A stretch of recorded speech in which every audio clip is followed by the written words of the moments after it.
In our last session, we talked about how to distribute an Adobe Acrobat form via acrobat.com. In this session, we're going to work on a very similar procedure, how to distribute an Acrobat form via email. We'll open up the Tools pane by clicking the Tools link right here, and our Tools pane opens up. The Forms section is already open here in the Tools pane. To close or open the Forms section, simply click that little triangle to the left of the word Forms, and it will open and close. We'll next click the Distribute link, and this dialog box shows up. We're going to choose Manually Collect Responses in my email inbox, and we'll click Next. You can send it automatically or save a local copy to send it later. We'll choose Send It Automatically as it plays very well with Microsoft Outlook, and we'll click Next. Here is the text box to put in your email addresses. You can type them into this box directly, as I've done here with my email addresses separated by a semicolon. You can also directly access your Microsoft Outlook address book by clicking To, and this brings up the global address list for CSU, which is a nice little feature to have. So you can select your names out of here, add them to the To field, and then click OK. Both the subject line and the message text box are fully editable. You can put in whatever you like. This basically lets them know that you're sending them the Computer Apps Registration form. It adds the word distributed to the end, and if there's more than one distributed form, it'll also add a number.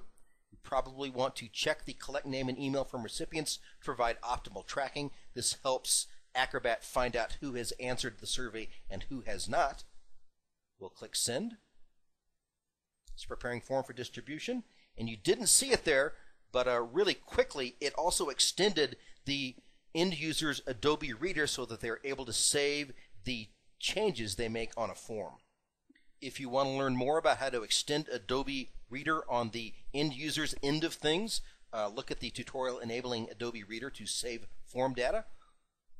Moving on, this is the tracker page. We'll talk about this in a lot more detail in our next session. For now, I'll simply say that it lets you know how many folks have had a form distributed to them, how many have responded, how many haven't responded. It also allows you to email all your recipients, add recipients, and email folks who haven't responded to your form yet.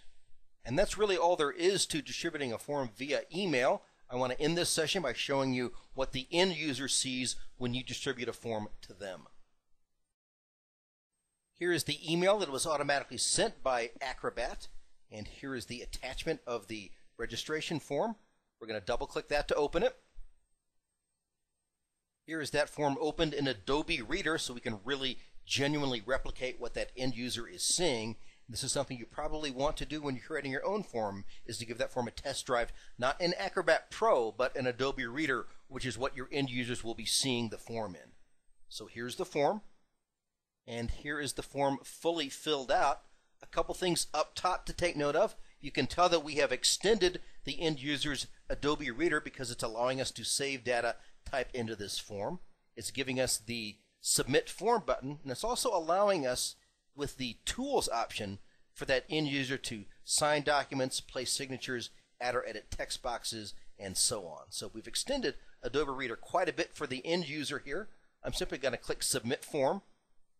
Give them my email address and full name, as I've done here. I'll click Send.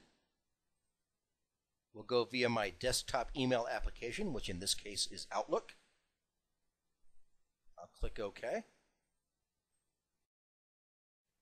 Once that end user has completed and submitted the form to you, you'll be getting an email back from them. In this case, Jeffrey Wood is the end user. That email will consist of an attachment and also a two-step instruction.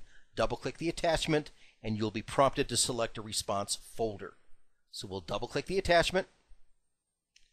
This opens up and is prompting us to add it to the existing response file.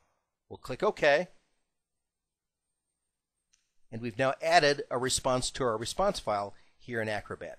And again, in our next session, we'll talk about how to collect these responses and track them.